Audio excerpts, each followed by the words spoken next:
नमस्कार, मैं दीपक शर्मा और इस स्पेशल ब्रॉडकास्ट में आपका स्वागत है। दोस्तों, पूरे देश की जो निगाह है इस वक्त वो गुजरात में है और बड़ा सवाल यह है कि क्या गुजरात में इस बार फिर से बीजेपी सरकार बनाने जा रही है या फिर कोई भारी उलटफेर होने जा रहा है। और अगर ये उलटफेर हुआ मोदी जी के होम स्टेट में, जी हाँ, मोदी और अमित शाह के होम स्टेट में, तो फिर इन नतीजों का, इस उलटफेर का 2024 के फाइनल पर क्या इम्पैक्ट पड़ेगा। तो क्या है गुजरात की ज़मीनी हकीकत। और इस मुश्किल दौर में जहां गोदी मीडिया रोज़ दिन ब दिन आपके सामने झूठ परसती है, मेरी कोशिश है कि कम से कम ऐसे एक्सपर्ट्स को आपके सामने रखूं जिनके पास एक्सपीरियंस भी हो, ज़मीनी हकीकत भी हो, सच बोलने की हिम्मत भी हो इस दौर में। और मेरे पास आज 3 एक्सपर्ट हैं जिनको मैं आपके सामने रूबरू कराने जा रहा हूं। नंबर 1 पर आर.के. मिश्रा। जी हां, 45 साल 45 ईयर्स का एक्सपीरियंस है। गुजरात में टाइम्स ऑफ इंडिया के ब्यूरो चीफ रहे और आज की तारीख में सबसे बेखौफ आवाज़ हैं अहमदाबाद गांधीनगर में आर.के. मिश्रा। ये आपके साथ रहेंगे। उसके बाद गिरीश जोशी जी। और गिरीश वो मेरे साथ आज तक में काम कर चुके हैं, पुराने पत्रकार हैं, तकरीबन 35 साल का एक्सपीरियंस है। कच्छ हो, सौराष्ट्र हो, गांधीनगर, अहमदाबाद, गुजरात के ट्राइबल एरिया से लेकर सूरत तक, इंडस्ट्रियल बेल्ट तक गिरीश जानते हैं, वो आपके साथ रहेंगे। और फिर टाइगर, जी हाँ, सबसे बेखौफ पत्रकार अशोक वानखेड़े, ये भी हमारे साथ होंगे। बहुत गर्मा गर्म बहस है और मैं कुछ ऐसे विषय आज उठाने जा रहा हूँ इस बहस में, मुझे लगता है उसे जानना बहुत ज़रूरी है, क्योंकि ये जो सवाल हैं और ये जो जवाब हैं चैनल पर नहीं दिखेंगे, अखबार में पढ़ने को नहीं मिलेंगे। बहुत ज़रूरी बहस है। दोस्तों, चंद सेकंड में आप इस बिग डिबेट को सुनने जा रहे हैं जहां 3 बड़े एक्सपर्ट होंगे, लेकिन मैं सिर्फ 2 पॉइंट आपके सामने रखने जा रहा हूं और उसके बाद ये सीधे बहस शुरू करूंगा, लाइव ब्रेकिंग में जाऊंगा। नंबर 1, ये जो गोदी मीडियाज़ के सर्वे आ रहे हैं, जैसे एबीपी और सी वोटर ने भी सर्वे किया, अब सबकी कोशिश है, प्रेशर इतना ज़्यादा है कि वो दिखा रहे हैं कि मोदी जी बहुत आगे हैं और चुनाव जीत गए। लेकिन एक बात जो मैंने पकड़ी है, या आप भी इसको जान सकते हैं, वो ये कि बीजेपी का जो वोट शेयर है वो नीचे आ रहा है। पिछले बार जब बीजेपी को 99 सीट्स मिली थी 2017 में, तब उसका वोट परसेंटेज 49.05 था। ये नीचे आ रहा है और ये बात गोदी मीडिया कह रही, 49 से स्लाइड होकर 44। ये एक बड़ा चेंज है जिसको हमें समझना बहुत ज़रूरी है, क्योंकि ये बात गोदी मीडिया की सर्वे एजेंसीज कह रही हैं।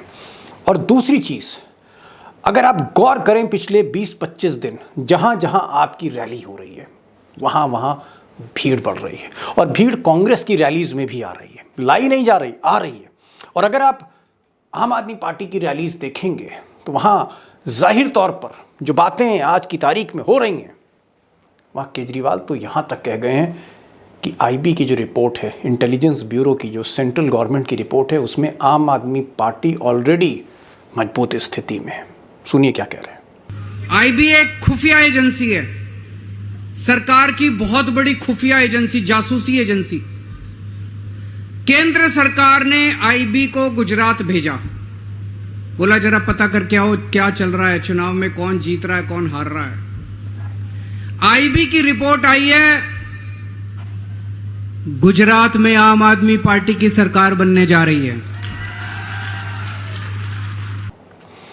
तो केजरीवाल दावा कर रहे हैं कि आम आदमी पार्टी की स्थिति बड़ी मजबूत है, वो झाड़ू लगाने जा रहे हैं और गुजरात में हो सकता है इस बार वो कुछ जबरदस्त उलटफेर कर दें। कांग्रेस का भी आत्मविश्वास बढ़ा हुआ है, क्योंकि कर्नाटक जो बीजेपी गवर्न स्टेट है इस वक्त, वहाँ पर उनकी जो रैलीज़ हैं, ज़बरदस्त भीड़ वहाँ भी आ रही है, तो कांग्रेस भी कॉन्फिडेंस में है। और इधर गोदी सर्वे जो है, उनके जो प्रोजेक्शंस हैं, वहाँ पर बीजेपी की जीत दिखाई जा रही है।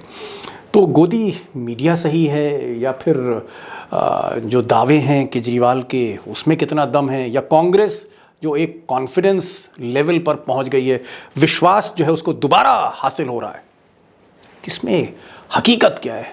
मुझे लगता है कि दूध का दूध पानी का पानी करना चाहिए। और मैं अब सीधे उन दिग्गजों से जोड़ना चाह रहा हूं जिनको वाकई आप सुनना चाहते हैं। स्टार्ट करूंगा वानखेड़े साहब से कि वानखेड़े साहब, जो स्थिति है आज की तारीख में, केजरीवाल की रैलियों में बहुत भीड़ है, ये हमको स्वीकार करना पड़ेगा, उनकी भीड़ बढ़ती जा रही और ये भीड़ जो है ये इंक्रीज होती चली जा रही है रैली दर रैली, दिन ब दिन। और अब जैसे 50 दिन रह गए हैं तो ये जो भीड़ है शबाब पर है, तो ये भीड़ समझ में नहीं आ रही है। दूसरी तरफ मोदी जी बार बार जो है वो गुजरात जा रहे हैं, अमित शाह भी गुजरात के दौरे कर रहे हैं। आपका जो एक क्या मानना है कि इस बार ये जो युद्ध है, रणभूमि है गुजरात में, क्या वाकई बहुत जबरदस्त युद्ध होने वाला है और क्या इसमें कुछ अप्रत्याशित परिणाम भी आ सकते हैं, कुछ उलटफेर भी हो सकता है? वानखेड़े साहब, देखिए, जितना नरेंद्र मोदी और अमित शाह को हम जानते हैं, एन केन प्रकरण गुजरात की सरकार तो वो छोड़ेंगे नहीं। सरकार मुझे वहां भाजपा की ही बनती हुई दिखाई देती है। सारी नाक की बात इस पे अटकी हुई है कि जो सोलंकी जी का रिकॉर्ड था 149 का, वो तोड़ना है, 150 पार जाना है। लेकिन मेरे कैलकुलेशन के हिसाब से, ये गुजरात के लोग बैठे, वरिष्ठ लोग बैठे हैं, मैं क्या बोलूं, छोटा वो बड़ी बात हो जाएगी। लेकिन जो मैं जितना घुमा, जो मुझे फीडबैक आया है, जो गुजरात के कुछ कैबिनेट मंत्रियों से भी बात होती है ऑफ द रिकॉर्ड, तो वो कहते हैं कि हम 95 तक भी पहुंच गए तो हम सोचेंगे कि ठीक ठाक हुआ है मामला। एक बात मैं बता दूं कि गुजरात का डीएनए, ये कोई बीजेपी का ही डीएनए नहीं, गुजरात ओरिजिनल कांग्रेस का गढ़ रहा है। 27 साल से तो वहां लगातार नॉनस्टॉप सरकार है बीजेपी की, नो डाउट अबाउट इट। उसमें 12 साल तो नरेंद्र मोदी के ही है। लेकिन जब नरेंद्र मोदी 2012 में चुनाव लड़ रहे थे तीसरी बार, और एक आंधी के समान पूरा गुजरात में उठी थी कि इस बार तो बस प्रधानमंत्री के लिए उम्मीदवार तय करना है, इस बार विधानसभा जितवाना है ताकि प्रधानमंत्री हमारा होगा, ये जो नरेशन चला, उस भीड़ में भी 59 लोग कांग्रेस की जीत के आए थे, 59। तो मरी हुई हालत में भी 40-50 तो ऐसी सीटें हैं कांग्रेस की कि जो स्वयंभू है वो जीत के आती ही है। तो 200 पार 150 पार वाला तो मुझे बहुत मुश्किल लगता है जी। हाँ, एक बात और है कि मैं नरेंद्र मोदी और अमित शाह को सीरियस पॉलिटिशियन मानता हूं। पॉलिटिशियन, राजनीतिज्ञ की बात कह रहा हूं जी, राज्य करते की हिसाब से नहीं। वो इतने माइक्रो लेवल पे और 24/7 चुनावी राजनीति में लगे रहते हैं। तो यदि 27 साल से वहां राम राज्य चल रहा है और रूपाणी जी की सरकार बिल्कुल बेहतरीन काम कर रही थी, जैसा कि उन्होंने पटेल सम्मेलन में रूपाणी जी की बहुत तारीफ की और दूसरे दिन सुबह इस्तीफा हो गया, तो उस सरकार में कुछ गलत था ही नहीं। तो नरेंद्र मोदी और अमित शाह इतने कैजुअल तो नहीं है कि बैठे बैठे सोचे कि बहुत दिन से कुछ हुआ ही नहीं, कुछ होना चाहिए। फाफड़ा जलेबी खा रहे थे, फिर इतने में बोला अमित एक काम करो, सरकार बर्खास्त कर, पूरी की सरकार हटा देते, चलो मजा आ जाएगा, कुछ नया करेंगे। ऐसे वाले तो राजनीतिज्ञ नहीं है वो जी। तो वहां जरूर कुछ गड़बड़ है, और गड़बड़ के नाम पे यदि मैं नाम गिनाऊं आपको, तो सौराष्ट्र में ये पटेल साहब आने के बाद की जो स्थिति हुई है कि सौराष्ट्र में बाढ़ है वो संभली नहीं जा रही थी, 42 से ज्यादा लोग नकली शराब में मर गए हैं। एक बिल जो है मवेशियों का वो वापस आपको लेना पड़ा। उसके बाद वहां पे कर्मचारियों के आंदोलन लगातार चल रहे हैं, शिक्षक से लेके पटवारी तक सब आंदोलन में शामिल हैं और सब अड़े हुए हैं। भ्रष्टाचार चरम पे है, भ्रष्टाचार में कोई कमी नहीं है। उपलब्धिता के नाम पे तो आप पे क्या हो सकती है, 2-3 बड़ी बड़ी मोटी मोटी बातें की तो आपने नेशनल गेम करवाया, या फिर आपने ये जो महाराष्ट्र से जो चोर के लाया प्रोजेक्ट वो हो गया, या फिर कोई कहीं पानी का सप्लाई हो गया। तो ये गिनने के लिए बहुत कम है। वह लोगों में आक्रोश है, और जो सेंट्रल गवर्नमेंट का जो है बेरोजगारी से लेके महंगाई से लेके जो डॉलर वाला इम्पैक्ट है वो गुजरात में बहुत ज्यादा है। तो ये तमाम चीजें यदि आप हम देखते हैं तो कहीं ना कहीं, और अंदरूनी झगड़े बीजेपी के बहुत चरम पे है अभी वर्तमान में। CR पाटिल, आनंदीबेन पटेल एक हो गए, अमित शाह गुट अलग है, जो निकाले गए वो लोग धीरे धीरे विद्रोह का स्वरूप उस बार वो भी उठा रहे हैं। लेकिन ऐसे पूरे माहौल में जब वहां आम आदमी पार्टी जाती है, तो आम आदमी पार्टी की कुछ रिपोर्ट जो है वो थोड़े से संदिग्ध तरीके से आए जाते हैं। देखो, लोग तो भीड़ करते हैं, भीड़ तो कलकत्ता में, बंगाल में भी मोदी जी के लिए अथाह भीड़ थी, लेकिन वो कन्वर्ट नहीं हो पाए, कहीं ना कहीं मार खा गए। तो वैसी भीड़ तो यहाँ भी हो सकती है, लोग तो देखने आते हैं। और गुजरात के लोग तो नवनिर्माण गुजरात से निकला हुआ है, तो नए प्रयोग भी गुजरात के लोग करते हैं, वो सब अपनी जगह पे। लेकिन फिर क्या कुछ सिलेक्टिव जगह पे ही ऐसी ही कुछ रणनीति तो नहीं है कि जहां कांग्रेस के उम्मीदवार जीते वहीं आम आदमी पार्टी अपना उम्मीदवार खड़ा कर रहा है? खासकर सूरत की यदि बात करूं मैं, तो 10 सीटों में 3 सीट वहीं उन्होंने डिक्लेयर कर दी जो कांग्रेस के लोग जीते हैं, या जहां कांग्रेस के लोग कम मार्जिन से जीते हैं या हारे हैं, वो सीटें यदि वो टारगेट कर रहे हैं, तो यदि वो कांग्रेस को टारगेट कर रहे हैं, तो फिर क्या इसका फायदा बीजेपी को नहीं होगा? ये एक बहुत बड़ा सवाल है।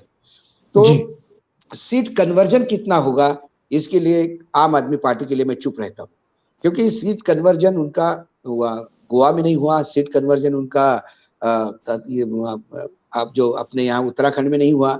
एक पंजाब यदि छोड़ दिया, और पंजाब में भी वो इसलिए हुआ कि पिछली बार वो लीडर ऑफ अपोजिशन थे वहां पे, हाउस में बड़ी जी स्ट्रेंथ थी, अकाली दल से बड़ा ग्रुप था उनका, तो फिर वो सत्ता का आने का रास्ता उनका एक साफ था, और सामने भयानक झगड़े हो गए थे कांग्रेस में, और फिर अकाली दल तो वैसा भी डिफेक्ट जैसा काम कर रहा था। तो वो स्थिति गुजरात में मुझे दिखाई नहीं देती। गुजरात जी में कांग्रेस की स्थिति पंजाब में जैसी है, उससे अच्छी है, मैं मानता हूँ, ऐसा मुझे लगता है कम से कम। तो ये भाऊ तमाम एक बातें बार देखते हुए, जी मैं सोच रहा हूँ कि मिश्रा जी बैठे हैं, और मिश्रा हाँ, जी के बाद फिर मैं जोशी जी के पास नहीं जाऊंगा, नहीं, फिर आपके पास आता हूँ। मिश्रा जी जी का मेरा भी संबंध है। मिश्रा जी जी और हमने एक अखबार में ही काम किया है, तो जी मिश्रा जी जी जी हमारे साथ ही रहे हैं। तो एक आज अच्छा जी किया, जी बहुत दिनों के बाद मिश्रा जी से मुलाकात हुई, तो अच्छा मिश्रा लगा। जी धन्यवाद इसके लिए आपको। मिश्रा जी, वानखेड़े साहब का ये कहना है, जो इनका है, कि भाई स्थिति ऐसी भी नहीं है कि जो सी वोटर का जो सर्वे आया था कि 135 144 सीट मिल सकती है बीजेपी को, तो भाऊ का ये कहना है कि जो विकेट है वो थोड़ा मुश्किल है इस बार। मैं आपसे जानना चाह रहा था, इससे पहले कि हम हार जीत पर आए, और सर्वेज जो आ रहे हैं, चाहे वो इंटेलिजेंस ब्यूरो के सर्वे हों, चाहे सी वोटर और एबीपी के सर्वे हों, थोड़ा सा जमीनी हकीकत जान लेते हैं गुजरात की क्या है। और आप क्योंकि गुजरात में हैं, बरसों से आप रिपोर्टिंग करते आ रहे हैं, मैं ये आपसे जानना चाह रहा था कि आम आदमी पार्टी जो है, इसकी रैलियों में जो भीड़ है वो दिन ब दिन बढ़ती चली जा रही है, लोग आ रहे हैं, उनमें जोश भी दिखता है। और जो जिस तरह का जो नैरेटिव सेट कर रहे हैं केजरीवाल, मुफ्त बिजली, मुफ्त पानी, अच्छी शिक्षा और नो करप्शन, ये सारी चीजें जो हो रही हैं, वाकई क्या आपको आम आदमी पार्टी की चर्चा गुजरात की सड़कों गलियों में हो रही है? आप जो गुजरात में घूम रहे हैं, आपको क्या लग रहा है कि इस आम Aadmi party making an impact? क्या वाकई आम आदमी पार्टी वहां पर चर्चा में है आम लोगों के बीच में? देखिए दीपक जी, आम आदमी पार्टी जरूर चर्चा में है, इसमें कोई शक नहीं है। और मोटे मोटे तो अशोक जी ने तकरीबन पूरा एक ओवरऑल पिक्चर जो है खाका खींच ही दिया है। फर्क यहाँ ये है कि आम आदमी पार्टी की एंट्री जो हुई है वो क्यों हुई है। सबसे पहले ये था कि उन लोगों ने जो चीजें प्रोजेक्ट की थी, चाहे वो बिजली रही, चाहे वो शिक्षा रही, और या मेडिकल एड रही, ये तीन चीजें जो हैं, ये ऐसी चीजें हैं जहां पे गुजरात बहुत कमजोर है। देखिए, नरेंद्र भाई के साथ क्या रहा कि नरेंद्र भाई का एक मकसद था, उन्हें दिल्ली सफर करना था, दिल्ली पहुंचना था। तो और शुरू से और इस वक्त तक हर चीज को वो बड़ी चीजों में बड़ा मानते हैं। Optics, very high level of optics उनकी हर चीज में होता है। उनके ग्लोबल इन्वेस्टर समिट होते थे तो इसमें लाख करोड़ का इन्वेस्टमेंट आ गया। अभी वो एक एमओयू ही है जिसमें हर तरीके के प्रेशर ला करके साइन किया जा रहा है। वो कितना कन्वर्ट होता है वो बाद के वक्त में सब साबित हुआ है। अब ये बड़ी बड़ी बातें करने के बाद जब आप जमीनी हकीकत पे आते हैं तो आप पाते हैं कि गांव में बिजली नहीं है। शहरों में अगर बिजली जैसे अहमदाबाद में है तो वो टॉरेंट पावर दे रहा है, गांधीनगर में है तो टॉरेंट पावर दे रहा है, लेकिन उसके आउटस्कर्ट्स पे आते हैं, जहां मैं रहता हूँ वहाँ गुजरात इलेक्ट्रिसिटी बोर्ड की पावर है, जो जिसको उत्तर गुजरात बीज निगम कहते हैं यहाँ की लोकल भाषा में, तो रोज धांधिए हैं। अगर यहाँ पर अहमदाबाद के आउटस्कर्ट्स पे ये हाल है, तो अगर यहाँ से आगे आप ग्रामीण इलाके में चले गए तो क्या हाल है? वहां बदतर हालत है। किसानों के लिए वो ज्योति ग्राम योजना बहुत बड़ी चीज, उन्होंने कहा 100% इलेक्ट्रिफिकेशन हो गया। अगर एक गांव में एक आपने बल्ब जला दिया तो क्या वो पूरा कंप्लीट इलेक्ट्रिफिकेशन गुजरात रोशन हो जाएगा ना? मतलब तो फिर लाखों के हिसाब से रूरल एग्रीकल्चर, उसके लिए लाइनें क्यों लगी हुई हैं, वेटिंग लिस्ट क्यों है? पावर नहीं है। जबकि इतना प्राइवेटाइजेशन हो गया है, अडानी पावर आ गया है, टाटास भी हैं, सब होते हुए भी। तो कहने का मतलब है कि जब आप जमीन पर जाते हैं तो वो स्थितियां नहीं है। और ये बेसिक चीज है जो आदमी को चाहिए। सड़कें, आप गांधीनगर आ जाइए, क्या खूबसूरत सड़कें हैं, लेकिन जरा मेन रोड से हट करके गांव में तो जाइए, आपको सारी ये पोलें खुल जाएंगी कि स्थिति क्या है। और यही कारण है कि गांव में कांग्रेस का होल्ड रहा है। आज जो है, आज का यहाँ का एक अखबार ले लेते हैं, इंडियन एक्सप्रेस नाम से बोलते हैं, उसका पन्ना नंबर 4 देखिए, अहमदाबाद। उसके 4 नंबर के पन्ने में 2 खबरें। एक तरफ उसका लीड जो है वो ये कह रहा है, लीड स्टोरी कह रही है, वो केजरीवाल साहब कह रहे हैं कि कांग्रेस को वोट मत दीजिए, वो वोट वेस्ट है, आप बीजेपी को जिताएंगे अगर कांग्रेस को वोट देंगे। एक ये है। दूसरी तरफ कह रहे हैं, दूसरा एक 3 कॉलम 4 कॉलम की स्टोरी है, जो कह रहे हैं कि भाई CR पाटिल ने किसी टीवी चैनल को इंटरव्यू दिया है कि भाई भूपेंद्र भाई आगे इसके बाद भी चालू रखे जाएंगे और बहुत बढ़िया काम रहा है, नॉन कॉन्ट्रोवर्शियल रहे हैं। ये सारी बातें तो हमने विजय रूपाणी जी के लिए भी सुनी थी, पर हुआ क्या? जी। कहने का यहां बात ये आती है कि जब आप स्टेट के चीफ मिनिस्टर्स को कमजोर कर देते हैं अपनी शक्ति दिखाने के लिए, तो उनकी जो एक्चुअल शक्ति ग्राउंड पर है कोई चीज डिलीवर करने की, वो कम हो जाती है। और कहने वाले कुछ भी कहें, फैक्ट ये है कि कलेक्टरों की लिस्ट भी क्लियर नहीं होती है जब तक ऊपर तक नहीं जाती है। सुपर CM तो है ही ना यहाँ, के कैलाशनाथन है जो डायरेक्ट लिंक है। तो चीफ मिनिस्टर इफेक्टिव कहाँ हो पाते हैं? अगर चीफ मिनिस्टर इफेक्टिव नहीं हो पाते हैं तो उसका एडमिनिस्ट्रेशन पर डायरेक्ट असर पड़ता है। एक बात मैं मिश्रा जी आपके पास आ रहा हूँ, मैं एक गिरीश जी से भी को भी मैं जोड़ लेता हूँ। गिरीश जी, मिश्रा जी का ये कहना है कि कहीं ना कहीं जमीनी हकीकत जो है गुजरात की, चाहे बिजली हो चाहे पानी हो, वो जमीनी हकीकत मेल नहीं खाती है मोदी जी के कस्में और वायदे और प्रोजेक्शन से। आपको क्या लगता है कि जो 27 साल का बीजेपी का राज है, आज अगर आप एक रिपोर्टर की तरह, एक पत्रकार की तरह गुजरात को जब आप देखते हैं, और मैं आपसे पूछूं कि बीजेपी को मुश्किल का सामना क्यों करना पड़ रहा, अगर मैं आपसे ये सवाल करूं, तो वो 3-4 कारण क्या हैं कि जहां बीजेपी एक मुश्किल विकेट में है, या बीजेपी एक ऐसे समय में चुनाव लड़ रही है जहां पर सत्ता विरोधी लहर का थोड़ा बहुत उसे सामना करना पड़ रहा है? वो 3-4 कारण क्या है? दीपक जी, सबसे पहले तो मैं आपको एक अल्बर्ट आइंस्टाइन का फेमस सेइंग बताऊंगा, the problem can not be solved with the same brain that created it. जी। तो जब प्रॉब्लम जो खड़ा किया था अब उसका सॉल्यूशन वो कैसे ला पाएंगे? फिर एक बार बोल दीजिए। You have made my day. You have made our day. मैं बताऊं, फिर से बोल दीजिए। जी सर। एल्बर्ट आइंस्टाइन ने क्या कहा? मैं आपको एक इंस्टीट्यूट देता हूं कि पूरा जो बैकबोन होता है किसी भी पॉलिटिकल पार्टी का, दैट इज इंडस्ट्री।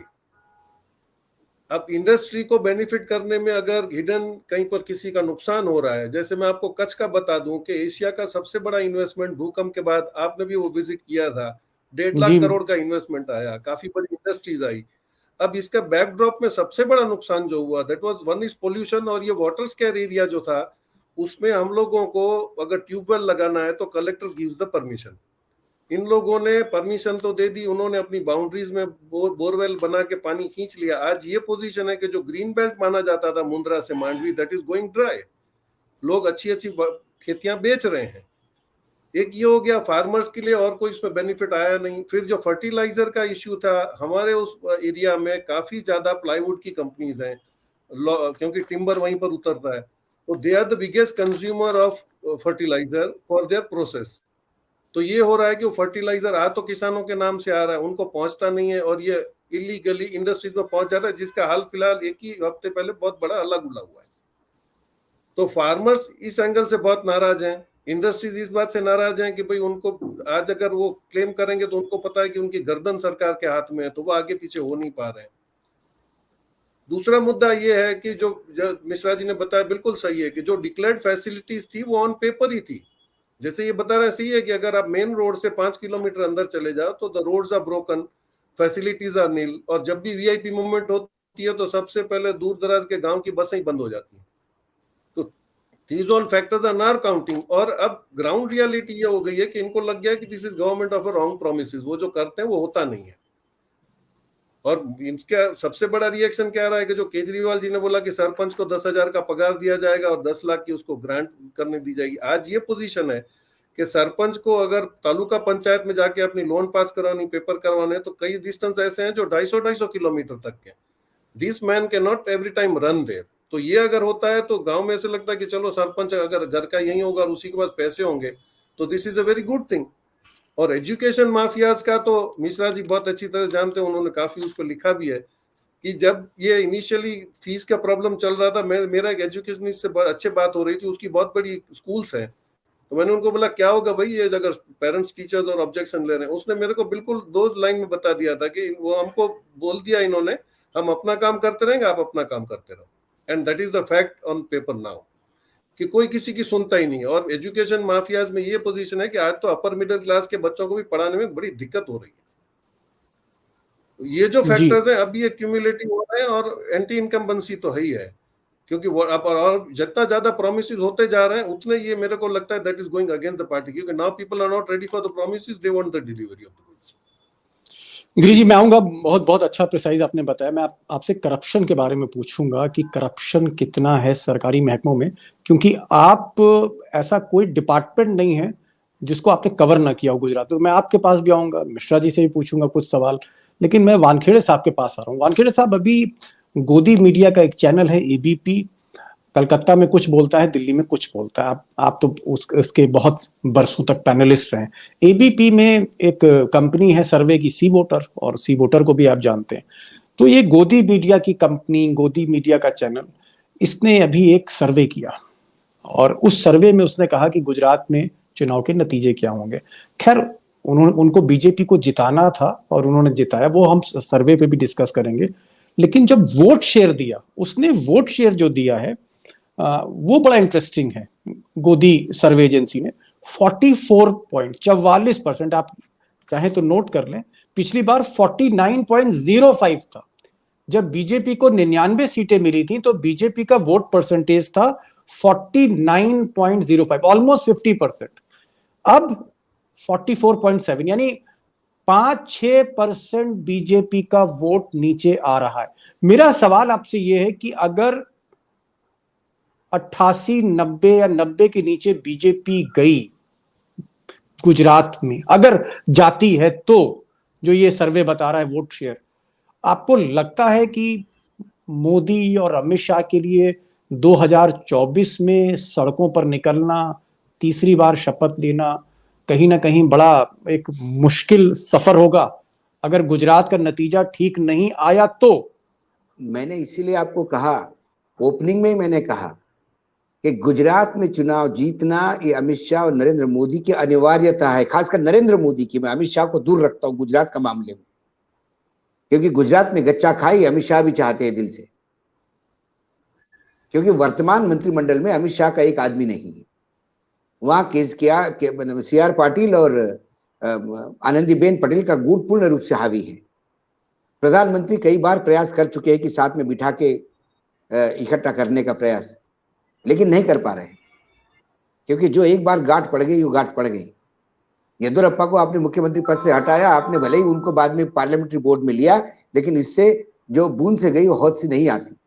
तो येदियुरप्पा का जो अपमान हुआ वो येदियुरप्पा भूलेंगे नहीं, और गुजरात कर्नाटक में वो दिख रहा है। यही गुजरात में कमोबेश आपको दिखाई देता है। गुजरात के जो मंत्री है वो कहते हैं कि सरकार हम, देखिए सरकार बनाना, ये बीजेपी खासकर अमित शाह नरेंद्र मोदी जब केंद्र में बैठे हैं, सरकार बनाने के बारे में बात ही ना करे तो ज्यादा अच्छा है। वो चुनाव जीतते हैं तो सरकार बनाते हैं, चुनाव हारते हैं तो डेफिनेटली सरकार बनाते हैं, ये हमने देखा है। तो गुजरात की सरकार तो बिना बनाएंगे, और एक फ्रेजाइल मूवमेंट है बीजेपी के पास। वो पहले खरीदते हैं, खरीदने के भाव पहले मैं वो मैसेज की बात कर रहा था। मैसेज अगर कहीं तो कुछ गड़बड़ हो गया मामला तो मैसेज क्या जाएगा देश को? मैसेज तो उसी दिन चला गया गलत, जिस दिन पूरा के पूरा कैबिनेट बदल दिया। आम आदमी पूछता है कि गुजरात में ऐसा क्या डर था कि आपको कैबिनेट बदलना पड़ा? आपके गुजरात में डर है जहां 27 साल से राम राज्य चल रहा है। आपके गुजरात में डर है जहां मुख्यमंत्री के फेवर में और मुख्यमंत्री के सम्मान में कसीदे पड़े आपने रात को, और दूसरे दिन उनका इस्तीफा लिया। या आपके गुजरात में जो संपन्न राज्य है, आपके गुजरात में जो एक सक्सेसफुल मॉडल देश के सामने बेचा गया, आपके गुजरात में ऐसा क्या हुआ जो मंत्रिमंडल बदलना पड़ा? कहीं गुजरात में ही तो घाला नहीं है, कहीं ये गुजरात का मॉडल सिर्फ पेपर पे तो नहीं है, ये मन की बात में तो नहीं है। गुजरात की जन की बात करो तो कुछ सामने अलग आता है। तो ये सारी चीजें हैं। ये तो मैसेज उसी दिन चला गया था जब आप एंटी इनकम्पेंसी के चक्कर में, जैसे हम कहते हैं कि कोई मर गया तो उसके बारे में क्या बुरा बोलना, आप तो है ही नहीं बेचारा, चलो छोड़ दो उसकी बात। तो अभी क्या रूपानी जी की सरकार के बारे में बोलना, वो तो है ही नहीं उनकी सरकार, छोड़िए अब नई सरकार के बारे में बात करें। तो मैंने जो पॉइंट गिनाया आपको वो नए सरकार के थे। मैं पुराना पाप तो गिन ही नहीं रहा हूं। मैं तो मवेशियों का प्रकोप क्यों हो रहा है शहरों में ये बोल ही नहीं रहा हूं। कैसी गोचर की जमीनें आपने उद्योगपतियों को बेच दी, उनके लिए जमीन ही नहीं रही गोचर की, तो कहां जाएंगे वो? शहर में नहीं आएंगे तो सौराष्ट्र के लोग माइग्रेट नहीं करेंगे तो क्या कहेंगे जब आप कुछ दे ही नहीं रहे हो, सिर्फ आश्वासन दे रहे हो? तो और जब माइग्रेट होंगे तो फिर क्या करेंगे? शहरों में बढ़ेगा मामला। तो सवाल ये है, उन्होंने बहुत बढ़िया, मुझे आज मेरा दिन बना दिया उन्होंने, और एक ऐसा कोट दिया कि ये सारी समस्याएं जो वर्तमान में गुजरात की है किसकी देन है? जो गुजरात सुफलाम सुजलाम हुआ करता था, ये देन इनकी है। क्योंकि आप कोई भी डिसीजन तुगलकी फरमान लेते हो, आप अपने दिमाग से सोचते हो, और आपको हाँ जी हाँ कहने वाले कव्वाल बैठे हैं, तालियां बजाने वाले, आज ही हाँ हम भी देखेंगे, सुर में सुर मिलाने वाले। आपको क्या लगता है गुजरात में कोई मंत्री की औकात है कि जो सरकार में कुछ बोले? नाम ले लिया है साहब ने, एक आईएएस ऑफिसर है जो तीसरी बार एक्सटेंशन मिला है उसको। गुजरात में और अधिकारी नहीं है, इतने नाकाम अधिकारी है गुजरात के कि एक को 3 बार एक्सटेंशन देके आपको उसी पोस्ट पे रखना पड़ रहा है। सरकार गुजरात की चलती है केंद्र से, पीएमओ से, बाकी सब नाम के रबर स्टैंप है। ऐसे में जब आप लाओगे, कई नई सरकार अब लगाओगे तो क्या करना पड़ेगा आपको? आपको ये बोलना पड़ा कि पटेल ही अगली बार रहेंगे। इसके मायने बहुत ज्यादा है। इसके मायने ये है कि आप अंदर की विद्रोह रोक नहीं पा रहे हो। पार्टी के अंदर जो धीरे धीरे शब्द निकल रहे हैं, अभी एक मंत्री ने जिसके पिता भी सांसद है, उस बच्चे ने बोल दिया कि मुझे मंत्रिमंडल से क्यों निकाला, बताना पड़ेगा इनको। शुरू हो गई बातचीत, लोगों ने बोलना शुरू कर दिया है। तो जब ये बातें निकलने आ रही है तो अब और विरोध नहीं चाहिए, इसलिए अभी से पटेल को उन्होंने फांस दिया। और आप ये जो सर्वे की बात पूछ रहे हैं, तो आप एक बात मानिए, हर शनिवार को शनि महाराज को तेल चढ़ाना पड़ता है कि नहीं? चढ़ाते हैं कि नहीं लोग? जी। शनि की कृपा मेंटेन करने के लिए। तो ये जब तक चुनाव है, शनि जयंती जब तक आएगी, चुनाव के दिन शनि जयंती है वो मीडिया के लिए, तो हर सप्ताह इनको तेल चढ़ाना है सर्वे का कि बाप जी 150, 160, कई बार मुझे डर लगता है कि 180 के हाउस में 200 सीट नहीं दे देंगे, ज्यादा लॉयल बताने के चक्कर में। तो कई बार तो मुझे लगता है कि भाई एक सर्वे कंपनी बोले कि 200 इस बार, अरे लेकिन 180 में 200 कहां से आएंगे? नहीं, वो बराबर हो जाएंगे, आसपास के भी जो है वो हम ले लेंगे उसको। तो ये भेड़चाल चली है। जब मोदी जी प्राइम मिनिस्टर बने, जब मोदी जी ने पूरी ताकत लगाई, सारे देश के मुख्यमंत्री हजारों करोड़ रुपए ठोक दिए, उसके बाद यदि सूरत के व्यापारियों को धमकाया नहीं जाता तो शायद बात कुछ अलग होती। उसके बाद 100 का आंकड़ा पार नहीं कर पाए। तो आप कहते हो पटेल आंदोलन, और ये देखो मतलब क्या नरेशन क्या डेवलप करते हैं। कांग्रेस ने पटेल आंदोलन खड़ा कर दिया, दूसरी तरफ कहती कि कांग्रेस का कोई वजूद ही नहीं गुजरात में। यदि कांग्रेस का वजूद नहीं है तो पटेल आंदोलन खड़ा कैसे कर सकते हैं? और यदि वो पटेल आंदोलन खड़ा कर सकते हैं तो कांग्रेस का वजूद आपसे ज्यादा है। ये अलग अलग टाइप का नरेशन देके लोगों को गुमराह करते हैं। अब वो महाराष्ट्र का प्रोजेक्ट जो था, ऑलमोस्ट वेदांता का प्रोजेक्ट महाराष्ट्र को फाइनल हो गया था। मैं नहीं मानता कि वेदांता इतना बड़ा मल्टीनेशनल कंपनी है। वो कंपनी मुख्यमंत्री को यूं ही मूर्ख बनाते हुए पत्र लिखे कि सर, उन्होंने पत्र में लिखा, the quote and quote, Agarwal साहब लिखते हैं शिंदे साहब को कि इसमें केंद्र का एंडोर्समेंट चाहिए आपके यहां आने के लिए, बाकी सारी चीज तो ठीक है। महाराष्ट्र ने 35 हजार करोड़ की सब्सिडी दी थी। तलेगांव में जो जमीन दी थी 1300 एकड़, वो जमीन बेस्ट है, ऐसा रिपोर्ट है उनके कंपनी का। उसके बाद अग्रवाल साहब पीएमओ में चले जाते हैं, एक बार मिल लेते हैं, दूसरे दिन बोल देते हैं कि नहीं हम तो एग्रीमेंट ही कर लेते हो। और महाराष्ट्र में लोग फाइलें गिन रहे कि अभी आएंगे तो ये करेंगे। महाराष्ट्र लेटर लिख रहा है उनको कि साहब इस तारीख को यदि एमओयू साइन होगा तो अच्छा होगा, अच्छा मुहूर्त है। और पता पड़ा गुजरात में साइन हो गया जी एमओयू। वो किस लिए? आपको दिखाना है आपका इन्वेस्टमेंट। पिछले यदि क्वार्टर की बात करें तो गुजरात में सबसे कम इन्वेस्टमेंट आ गया, 5वें 6वें नंबर पे गया है गुजरात फॉरेन इन्वेस्टमेंट पे। वो बढ़ाने के लिए आपने एक 1.5 लाख करोड़ का प्रोजेक्ट महाराष्ट्र के गले से उतार के उधर दे दिया। और फिर महाराष्ट्र के मुख्यमंत्री को बोला इससे भी बड़ा प्रोजेक्ट आपको दे देंगे, क्योंकि गोला देने में तो ये सरकार बहुत तेज है। इसमें तो इतना बड़ा गोला थमा देते हैं कि देवेंद्र फडणवीस और शिंदे दोनों गोला संभाल रहे तब से कि इतना बड़ा प्रोजेक्ट कहां लेके जाएं। अभी जमीन ढूंढ रहे हो कि 1.5 लाख करोड़ से भी बड़ा प्रोजेक्ट आएगा तो क्या करेंगे, कहां रखेंगे, किधर देंगे? तो ये सारी चीजें क्यों है? नेशनल गेम आपने करवाए वहां पे भी।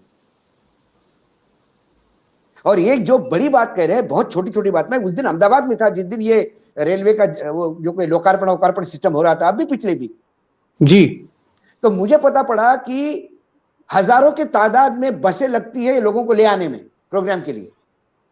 तो दीपक भाई, ग्रामीण क्षेत्र में बसों का आवागमन बंद।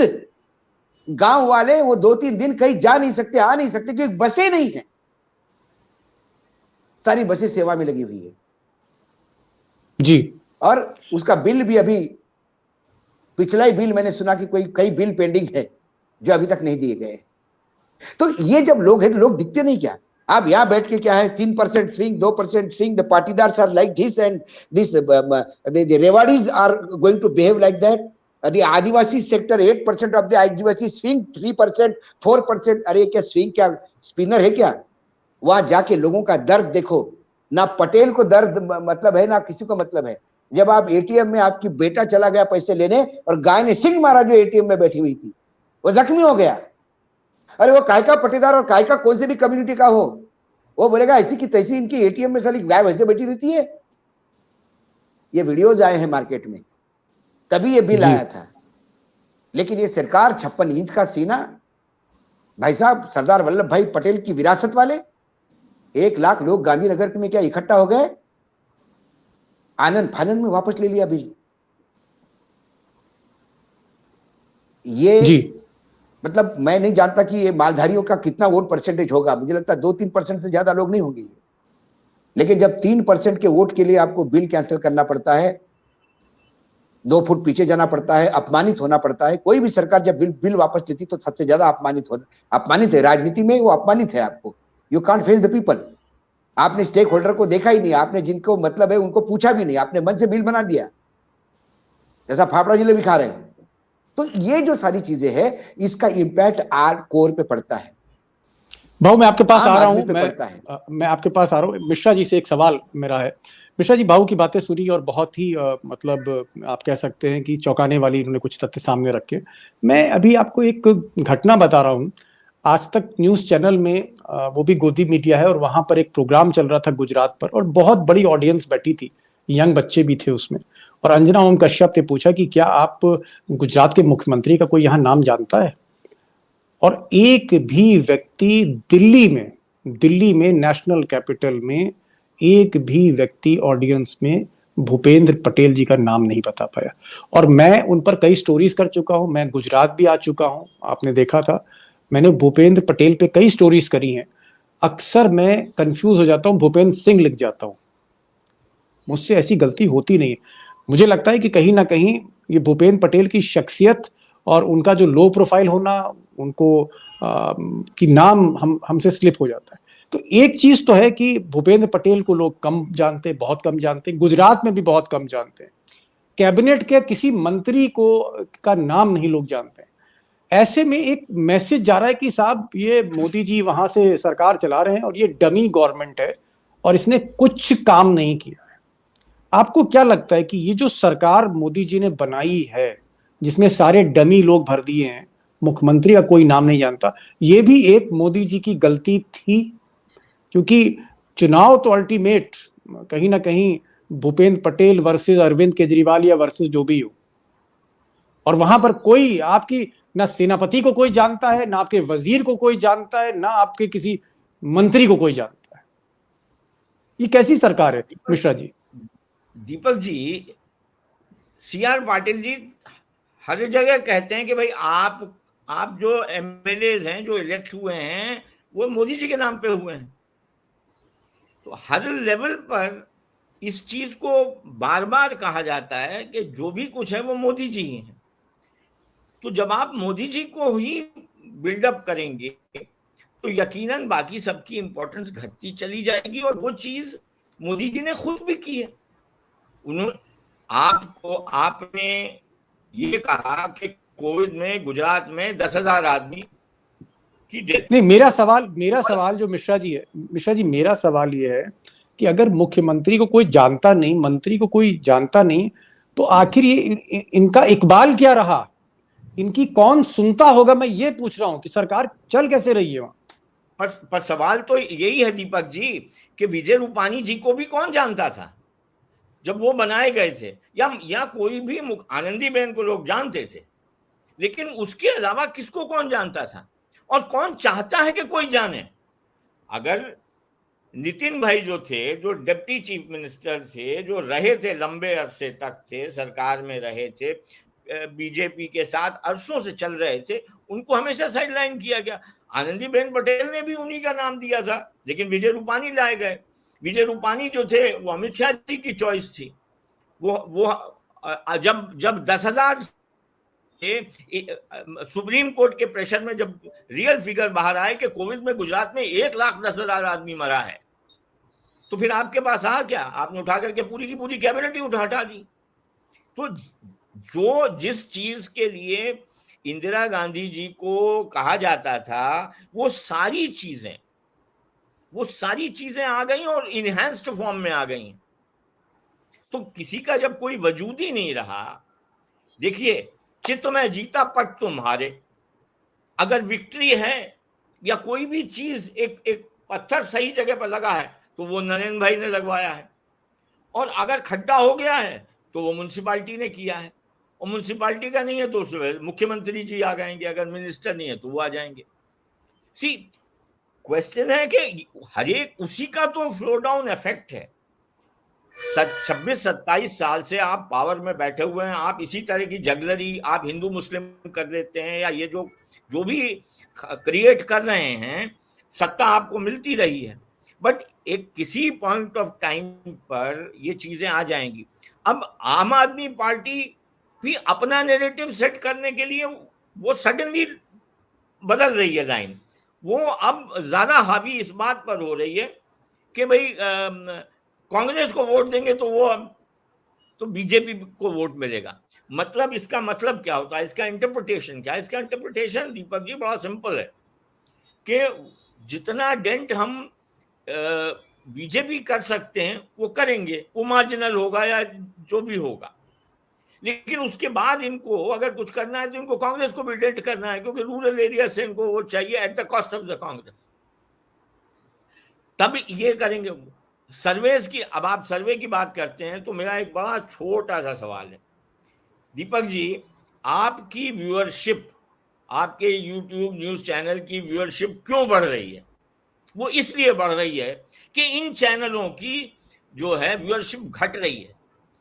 एक 53 साल तक प्रैक्टिसिंग जर्नलिस्ट, अगर उसने 1.5 साल से न्यूज देखी नहीं है टीवी पे, मैं अपनी बात कर रहा हूं, और कुछ मिस नहीं किया है, मैंने कुछ मिस नहीं किया है, तो आप इससे समझ सकते हैं कि क्या ओवरऑल सिनेरियो क्या हो रहा है। सर्वेस तो उसी के अंदर आ गए। आपका कहने का मतलब ये है कि इतना चीजें ग्राउंड पर हो रही हैं, गवर्नमेंट पीछे बैकफुट पे जा रही है, नरेंद्र मोदी जी हर महीने आ रहे हैं, मेजर अनाउंसमेंट्स कर रहे हैं, कभी 5,000 करोड़ का प्रोजेक्ट कर रहे हैं, मिनिमम प्रोजेक्ट 1,000 करोड़ से तो कभी उनका अनाउंसमेंट हुआ नहीं है, 22,000 29,000 करोड़ तक का अनाउंसमेंट हुआ। तो पिछले 6 महीने में अनाउंसमेंट कितने हुए हैं? तो पिछले 5 साल में क्या हुआ था जो ये 6 महीने में इतने अनाउंसमेंट करने पड़े? एक बात। दूसरी बात, भावनगर को लेकर के कांग्रेस के नेशनल स्पोक्स पर्सन है शक्ति सिंह गोहिल जी, भावनगर के हैं। प्रधानमंत्री जी ने भावनगर में जाकर के अनाउंसमेंट्स किए, उन्होंने डेट वाइज गिनवा दिए हैं कि भाई प्रधानमंत्री जी ने जो है 2010 में क्या अनाउंसमेंट किया, 12 में क्या किया, और इनमें से कहीं कोई ईंट पत्थर भी नहीं है। तो on the ground announcement is very fine. आप बैकफुट पे क्यों? जब रिवर लिंकिंग प्लान अनाउंस हो गया, यूनियन कैबिनेट में, यूनियन बजट में अनाउंस हो गया, उसके बाद आपको पीछे कांग्रेस के एजिटेशन के चलते पीछे क्यों खींचना पड़ा? क्यों खींचना पड़ा? आपको बार बार जो आप पुलिस को अनाउंस नहीं कर रहे थे वो करने पड़ रहे हैं। Government is going on the back foot. तो कहने का मतलब है कि गवर्नमेंट डेंट हो रही है, और 99 पे अगर आप आए हैं और उससे सतत जो है आप देखिए घटते चले जा रहे हैं, तो there is a problem, there is a problem. Now the problem, उसके साथ में सवाल दूसरा ये खड़ा होता है दीपक जी, कि Aam Aadmi Party is also basically trying to cut the Congress edge much. उनको लगता है कि यहां कुछ शॉर्टफॉल ना हो तो कांग्रेस को तो हम शॉर्टफॉल कर ही दें। तो यहां उनका नैरेटिव जो है वो मिक्सअप हो रहा है, और ये नैरेटिव उनका मिक्सअप होना, not being able to finalise a clear cut target, एक, और दूसरा है उनका ये कहना कि भाई अगर आप कांग्रेस को वोट देंगे तो ये वोट बीजेपी को जाएगा। ये कहीं ना कहीं बीजेपी की बी टीम वाली बात भी आ जाती है। फिर you have to start rethinking कि भाई ये इस तरीके का नैरेटिव लाने की क्यों कोशिश कर रहे हैं? क्या कहीं से कोई रिमोट से आपको ये कहा जा रहा है कि अर्बन से खिसक करके रूरल की तरफ आई है? क्योंकि अर्बन में भी डेंट तो हो रहा है। तो आप क्या गोल पोस्ट बदल रहे हैं? आम आदमी पार्टी क्या गोल पोस्ट बदलने की कोशिश कर रही है? तो आने वाले दिनों में ये चीजें बाहर आएंगी। The situation is still fluid. It will जी, emerge. But BJP is on the back foot. There is on the no back doubt. Foot. जी, ठीक है। अ, मिस्टर आम आदमी पार्टी दूसरे is trying to force the pace. This is also true. But वो कहाँ क्या खेलना चाह रही है, at whose cost, वो अभी उनका क्लियर नहीं हो रहा है। That they will have to clear. Otherwise अगर वो क्लियर नहीं करेंगे तो they will be a loser. मैं आऊंगा, मैं वानखेड़े साहब पे इस सवाल पे आऊंगा। मैं जरा गिरीश जी के पास जाना चाह रहा हूँ। गिरीश जी, आप एडमिनिस्ट्रेशन को बहुत अच्छी तरह से समझते हैं, सरकार के प्रशासन को समझते हैं। मैंने देखा पिछले दिनों में, जो मैं गुजरात के अखबार पढ़ रहा हूँ गुजराती के ट्रांसलेट करके, मैं देखता हूँ कि ऐसा कोई विभाग नहीं है सरकार का, गुजरात स्टेट गवर्नमेंट का, जहां हड़ताल ना हो। वो चाहे आंगनबाड़ी की टीचर्स हों, वो चाहे शिक्षक हों, वो चाहे होम गार्ड हों, उनकी भी डिमांड है। मैंने देखा कि गांधीनगर में सचिवालय कर्मचारी जो हैं वो कैजुअल लीव लेकर जो है वो सड़कों पर निकल आए।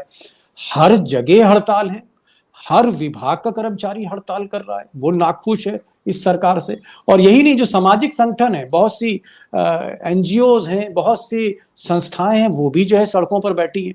स्टूडेंट भी सड़कों पर बैठे हुए हैं, यूथ जो है बेरोजगार वो भी डेमोन्स्ट्रेशन कर रहा है। मतलब ऐसा लगता है कि जैसे गांधी जी की आत्मा जो है पुनर्जागृत हो गई है इस बार गुजरात में।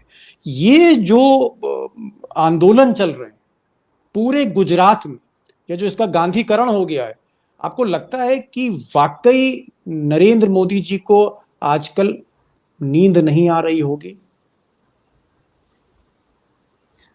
दीपक जी, इसमें दो वर्जन्स मिल रहे हैं। एक तो क्या है कि ये बिल्कुल उसको मतलब इतना पका लेंगे आम को कि बाद में मीठा लगेगा, काट के खिला देंगे। अभी थोड़ा सा और वक्त है। ये उसी वक्त जो निगोशिएट हो पाता है उनको बुला के, जैसे पुलिस वालों के लिए उन लोगों ने डिक्लेयर कर दिया, ऐसे करके एक एक करके ये डिफ्यूज करने की कोशिश करेंगे ताकि जो भी थोड़े से फ्लोटिंग वोट्स हैं वो कंफर्म हो जाए। और सबसे बड़ी बात क्या है कि इनका जो सबसे बड़ा हेडेक है वो ये है कि आज तक ये कंफर्म होता था कि पटेल लॉबी जो डिसाइडिंग फैक्टर है वो किस तरफ है, होने के बाद उनको बहुत थोड़ी सी मेहनत करनी पड़ती थी जो फ्लोटिंग वोट्स थे। इस वक्त खोड़लधाम की मीटिंग में जब ये नरेश पटेल ने अपने आप को बिल्कुल एम्बिगियस स्टेटस में डिक्लेयर कर दिया कि भाई मैं किस तरफ हूं, मैं, हमारे वडीलों ने बता दिया, मैंने किसी के साथ नहीं खड़ा रहना है। Now this is creating the whole problem, क्योंकि अब कैसे इसको कॉन्सेंट्रेट किया जाए, तो ये बड़ा है। और इसमें ये है कि अगर पटेल लॉबी, इनका पूरा इतना स्कैटर्ड पावर है ऑल ओवर गुजरात, क्योंकि वो इंडस्ट्रीज में भी है, वो बिजनेस में भी है और पावरफुल भी है। लैंड ओनर्स में भी आप देखो तो maximum they own lands in the field. तो फार्मिंग सेक्टर में उनकी every sector you name it, और उनका उसमें होल्ड है। ये जो फैक्टर है ये इनको नुकसान करेगा, ये अब इनके धीरे धीरे समझ में आ रहा है। क्योंकि नितिन पटेल से इनजस्टिस में शायद बिकॉज बीइंग अ सोल्जर वो बोल नहीं पा रहे, लेकिन अंदर अगर उनके कनेक्शन से बात करते हैं तो they are very very annoyed कि भाई इतने सालों से जिस, और ये फैक्ट है, आप मीडिया वालों से पूछो तो बोलते थे कि ये डिप्यूटी सीएम एक ऐसे ही थे नितिन पटेल, जो नंबर जानते या नहीं जानते, फ्री नहीं होते, यूज्ड टू कॉल बैक, बोलो भाई आपने फोन करे हो, तो that open mind he was, और वो कभी भी छुपा के बात नहीं करते, जो है वो बोल देते थे। तो उनकी जो पूरी एक इंप्रेशन है now that is getting right up, ये थोड़ा बड़ा कंफ्यूजन क्रिएट कर रहा है। और Patels are not getting clear, क्षत्रिय हैं उनको अब ऐसे लग रहा है कि वो साइडलाइन हो रहे हैं। तो ये पूरी जो 5 कम्युनिटी थी जो डिसाइड करती थी, they are for some other reason ये हो रहा है। तो जो कम्युनिस्ट, जो जिन लोगों की नौकरियां नहीं लगी या जिनकी लग गई कॉन्ट्रैक्ट बेसिस पे, अब वो कम्युनिटी उनको चढ़ा रही है कि आप जाके हड़ताल करिए ताकि कम्युनिटी का होल्ड बढ़ेगा। Now there is a mix thing in this कि पॉसिबली ये कम्युनिटी डिवाइड की वजह से भी तो ये आंदोलन हो रहे हैं। जी जी जी। मैं आता हूं आपके ऊपर। भाव, एक चीज यहाँ पर सवाल आ रहा है, अगर आप, जैसा कि मिश्रा जी ने कहा, फिर जोशी जी ने कहा कि समस्या तो है और गुजरात में एक एंटी इनकम्बेंसी एक चीज दिख रही है, एक लहर दिख रही है, अंडर करंट दिख रहा है। सरकारी कर्मचारी अधिकारी आंदोलन पर हैं। अभी गिरीश भाई ने कहा कि जो 5 कम्युनिटीज हैं वो जो जिताती थी बीजेपी को, वो पांचों की पांचों नाराज हैं अलग अलग कारणों से। आपको क्या लगता है कि थोड़ा सा अक्लमंदी से, थोड़ा सा समझदारी से केजरीवाल थोड़ा सा दिल अगर बड़ा करें, थोड़ा सा कांग्रेस को स्पेस दें, जो अपोजिशन है थोड़ा सा अंडरस्टैंडिंग, एक टैसिट अंडरस्टैंडिंग हो कांग्रेस में और आम आदमी पार्टी में कि भाई कांग्रेस जो है वो थोड़ा सा देहात क्षेत्र में बढ़े और आम आदमी पार्टी थोड़ा सा शहरी क्षेत्र में बढ़े। अगर इस तरह की एक अंडरस्टैंडिंग आखिरी महीने में होती है, अभी तो 50 दिन है, लास्ट 20-30 डेज में होती है, तो आपको क्या लगता है कि पहली बार कहीं ना कहीं हिट विकेट भी हो सकते हैं मोदी? देखिए, ये सब्जेक्टिव बात बताई आपने, ये परसेप्शन की बात है जी। लेकिन जो दिखाई देता है वो ये है कि केजरीवाल मोदी के एकलव्य है और ये कलयुग है। यहाँ एकलव्य अंगूठा देता नहीं, द्रोणाचार्य का अंगूठा लेता है। जी। केजरीवाल की क्रेडिबिलिटी पे कोई पॉलिटिकल पार्टी साथ देने को तैयार नहीं हो सकती। एक जरूर हो सकता है कि केजरीवाल को दिल्ली में बेल आउट करें, अलग अलग जो केसेस चल रहे हैं उससे थोड़ा बहुत जगह दे दे और केजरीवाल गुजरात छोड़ दे या गुजरात में कांग्रेस को कॉर्नर करे। ये केजरीवाल को ज्यादा सूट होता है, क्योंकि कल यदि बीजेपी सत्ता में भी जाएगी तो फिर केजरीवाल और कांग्रेस को ही सत्ता में आना पड़ेगा। केजरीवाल और कांग्रेस यदि गुजरात में सत्ता में आने का सोच भी नहीं सकते, क्योंकि पंजाब में जो मुख्य अपोजिशन पार्टी है वहां पे वो कांग्रेस है। दिल्ली में मुख्य अपोजिशन पार्टी, मतलब जो दिल्ली में भी उनको फेस करना है, कांग्रेस करना है। तो कांग्रेस के साथ वो कब जाए, क्यों जाए, ये सवाल है। एक बार आ गए थे कांग्रेस के लिए और कांग्रेस ने जब थोड़ा बहुत केजरीवाल को समर्थन भी दिया था एक सरकार बनाने में, उसमें कांग्रेस क्या हो गया, सुपड़ा साफ हो गई दिल्ली से, एक सीट भी नहीं है कांग्रेस के पास। तो कांग्रेस का कितना साथ देंगे? अच्छा, कांग्रेस का जो कमिटेड जो सीट्स है why should they go with Kejriwal?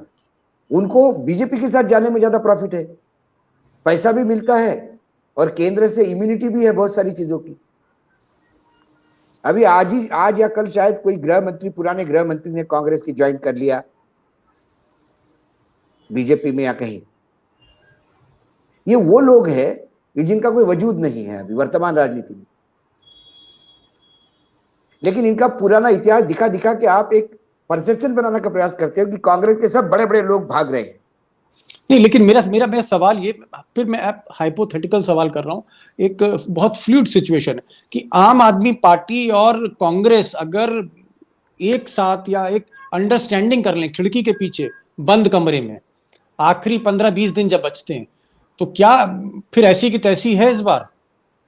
ऐसी की तैसी तो है। मैंने क्या कहा आपको कि पूरा जोर लगाने के बाद, सब कुछ करने के बाद, यदि उनका एस्टिमेट है कि हम 95 तक मुश्किल से पहुंच सकते,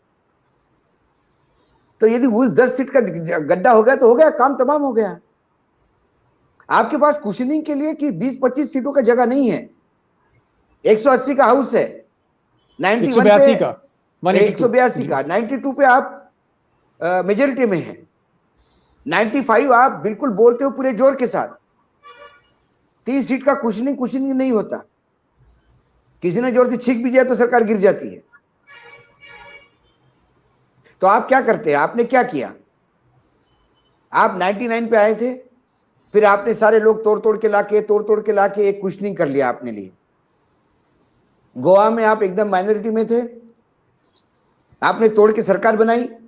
उसके बाद वो विश्वजीत राणे जोर जोर से आग दिखाने लगा, तो आपने फिर 7-8 लेके आ गए और एक कुशनिंग इतना कर लिया कि तो राणे चला भी जाए तो हमें फर्क नहीं पड़ता।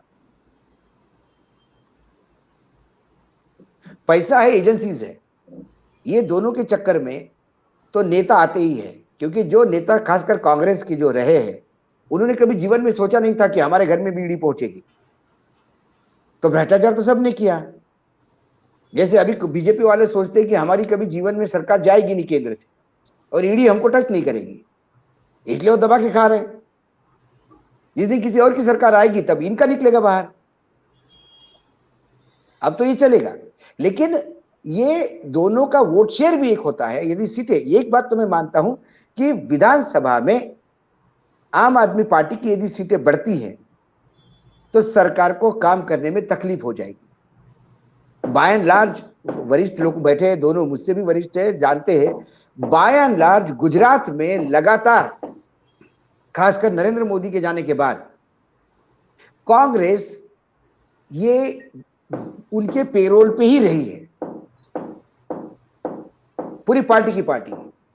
और अहमद पटेल के टाइम पे तो पूरी पार्टी की पार्टी सरेंडर थी, क्योंकि अहमद पटेल ने कोई और पावर सेंटर वहां बनने नहीं दिया, सरकार बनने नहीं दी, सारे रबर स्टैंप वहां खड़े किए। स्वयं प्रधानमंत्री कई बार बोल चुके हैं कि अहमद पटेल की और मेरी बहुत अच्छी दोस्ती थी।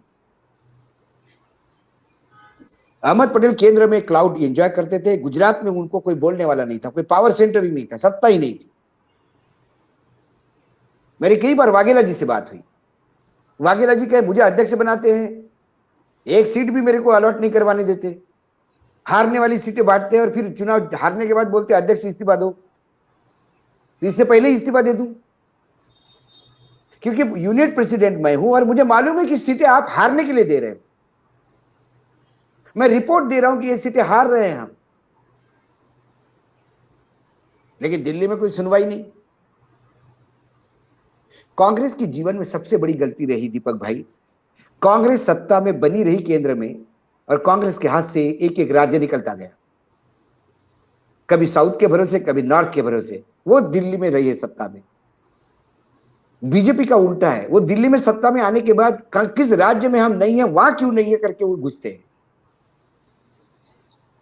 इसीलिए यूपी, बंगाल, बिहार, तमिलनाडु, इन सब जगह से कांग्रेस जाती गई, दिल्ली, उड़ीसा, महाराष्ट्र, अब बचा क्या है?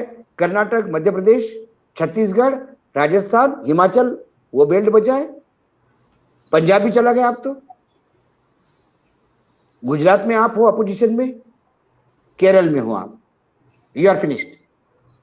नेशनल पार्टी, ये गिन लो हाथ में स्टेट।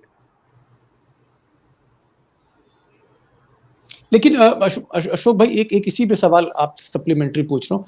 भारत जोड़ो यात्रा में जिस तरह से भीड़ जुटती जा रही है, बढ़ती जा रही है, और राहुल गांधी पानी बरस रहा है उसमें भी भाषण दे रहे हैं, बीजेपी कर्नाटक में थोड़ा सा अंडर प्रेशर भी दिखी पहली बार।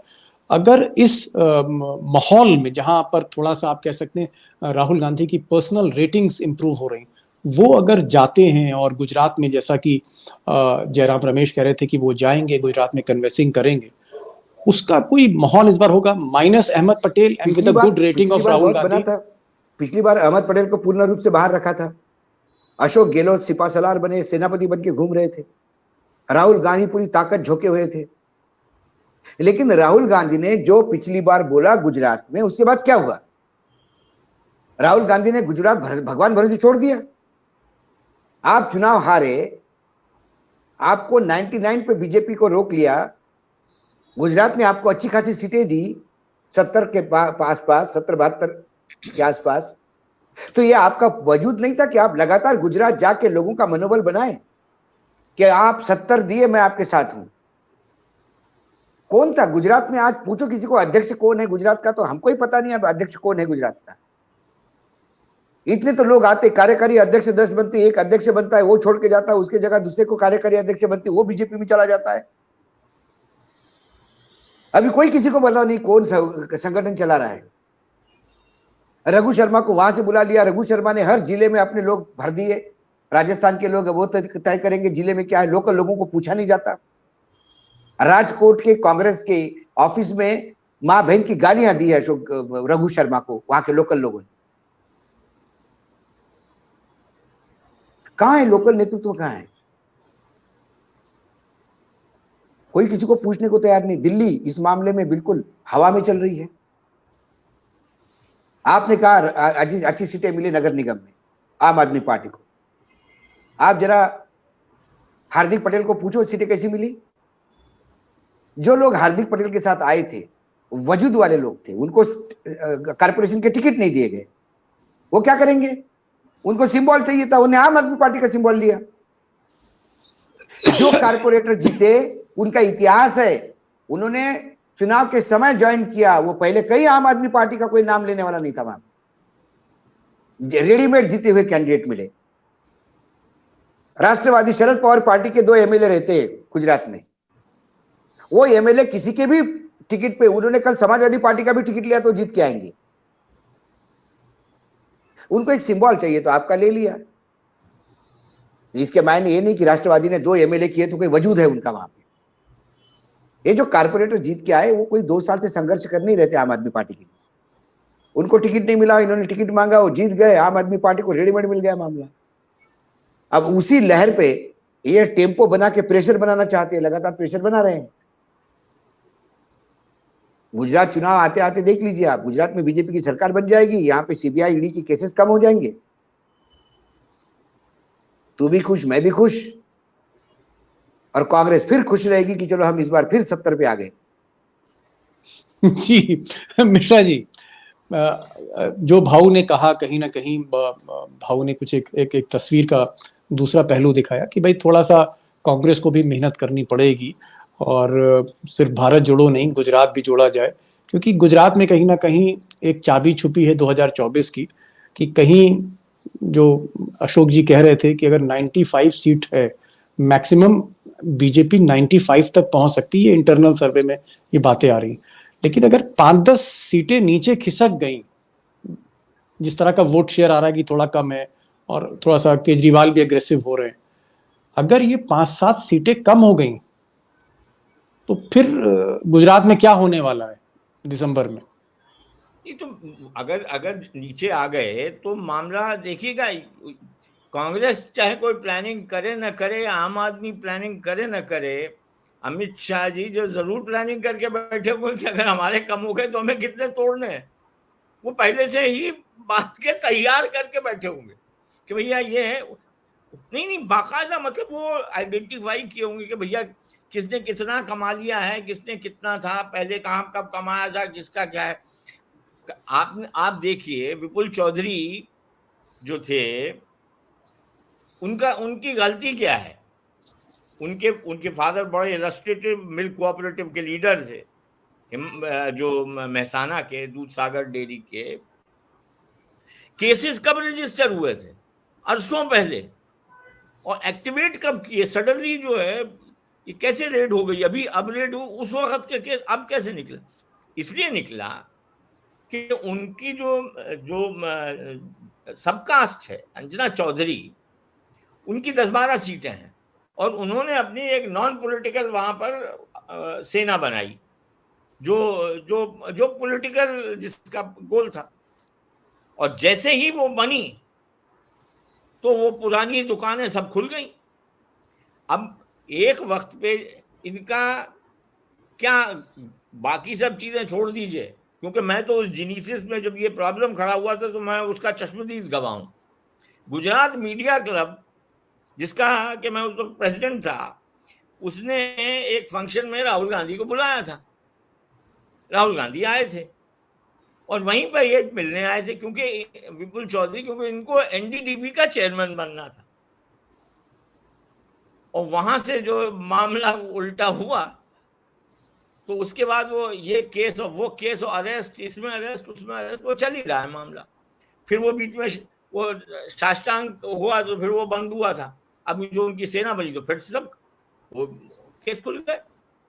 तो कहने का मतलब ये है कि तैयारी तो ये लोग करें ना करें, वो जरूर करके रखते हैं।